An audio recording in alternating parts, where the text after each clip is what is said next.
28 নম্বর যে ঘটনা, হযরত আবু বকর সিদ্দিক রাদিয়াল্লাহু তাআলা আনহু শাসন আমলের ঘটনা। আবু বকর সিদ্দিক রাদিয়াল্লাহু তাআলা আনহু একটি সৈন্য বাহিনীকে শামের উদ্দেশ্যে প্রেরণ করলেন।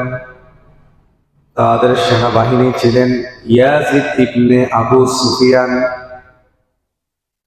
এবং আমর ইবনে আস ও শুরাহবিল ইবনে হাসান রাদিয়াল্লাহু তাআলা আনহু। সেনাপতির দায়িত্বে তারা ছিলেন। কাফেলা যাত্রা শুরু করলেন।